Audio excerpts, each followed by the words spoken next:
যে সমস্ত তোলামুলি ভাইদের জানা নেই যে এই ডিএ মানে কি, তো সেই সমস্ত তোলামুলি ভাইদের উদ্দেশ্যে বলছি, ডিএ মানে হচ্ছে সমস্ত সরকারি চাকরিজীবীদের যে ডিএটা 25% করে পাওনা ছিল, সেই ডিএটা আমাদের রাজ্য সরকার রাজ্যের অবস্থান জানিয়ে বলেছিল আমাদের রাজ্যের অবস্থান ভালো নয়, কিন্তু আমরা এই মুহূর্তে দিতে পারবো না, ডিএটাকে ডিক্লেয়ার করেছিল দিতে পারবো না।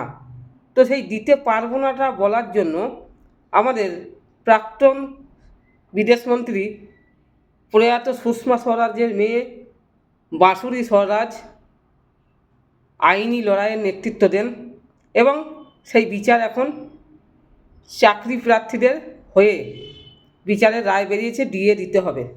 কিন্তু অন্যদিকে আমাদের পশ্চিমবঙ্গ সরকারের মাননীয়া মুখ্যমন্ত্রী বলেছিলেন, তিনি তার কপিল সিব্বল আইনজীবীকে রেখে বলেছিলেন যে সরকারের অবস্থা ভালো নেই, সরকার এখন টাকা দিতে পারবে না, সরকার ভাতা দিতে পারবে, পুজোয় দান দিতে পারবে, পুজোয় অনুদান দিতে পারবে, কত দেবো 90, 1,10,00,000 দিতে পারবে, কিন্তু ডিএ কর্মচারীদের জন্য তাদের প্রাপ্যটা দিতে পারবে না, সরকারি কর্মচারীদের জন্য ডিএ প্রাপ্যটা দিতে পারবে না।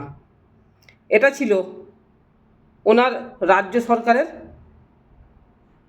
অবস্থান, মানে কপিল সিব্বলকে দিয়ে এটা হাইকোর্টে এটা জানানো হচ্ছিল, কিন্তু সেখানে সুপ্রিম কোর্ট রায় দিয়ে দিল পরিষ্কারভাবে যে 31শে মার্চের মধ্যে ডিএ যে কোনো উপায়ে দিতেই হবে, কারণ 7ই মে ওনার আমাদের রাজ্যের নতুন সরকার, সে যে কোনো সরকারই আসুক, সে সরকার তৈরি হবে।